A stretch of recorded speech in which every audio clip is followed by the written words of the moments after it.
যখন বলুন দেখ কোথাও যাই কিনা আমি মাইলস্টোন গুলো ছবি তুলি, এগুলো ইতিহাস। সুরজ বেড়া দেখেন, সুরজ বেড়া আপনি তুলেন, দিলাম। আমার কাছে সুরজ বেড়া কিছু না, কিন্তু এর ইতিহাস আছে অবশ্যই। হ্যাঁ, এ হয়তো তোমার কাছে কিছু না, যে নামটা দিয়েছে সেও ভেবে দিয়েছে, তার ইতিহাস আছে একটা, সে ভেবে দিয়েছে, সেটা নাম দেওয়ার জন্য হয়তো কত সংগ্রাম করেছে, কত লড়াই করেছে, সে ভেবে কত দিয়েছে। খুনাখানি হয়েছে।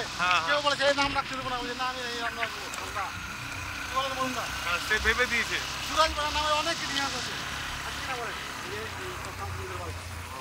হ্যাঁ, তো আমি যখন কোনো জায়গায় যাই কিনা দিকে থেকে বোটে না, আমি বোটটাকে তুলি।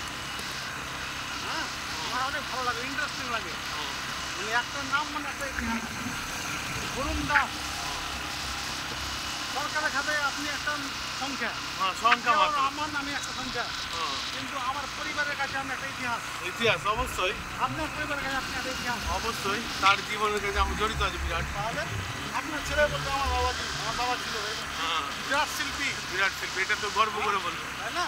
ওর কাছে একটা ইতিহাস, কিন্তু গভর্নমেন্টের কাছে একটা সংখ্যা মাত্র। ও বরুণ, ওইরকম শিল্পী আছে, ও বরুণ, ও ঠিক আছে, এই তো ওইরকম শিল্পী আছে অনেক।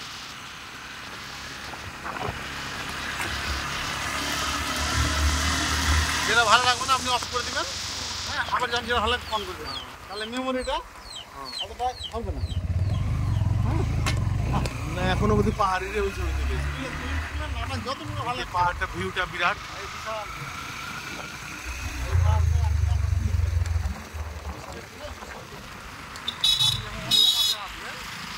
শীতকালে আসতেছে না, শীতকালে যদি এই পাহাড়ে আসেন আপনি অনেক কালার দেখতে পারবেন, অনেক ব্রাউন দেখতে পারবেন, ব্রাউন দেখতে পারবেন, অরেঞ্জ দেখতে পারবেন, তেলে দেখতে পারবেন, দেখতে পারবেন, সমস্ত কালার আপনি দেখতে পারবেন। পাহাড়টা দেখো, আমি গাছটা দেখো, কতটি গাছ দেন কিন্তু এখন এখান দিয়ে মুখতে লাগেন তখন উঠতে পারবেন।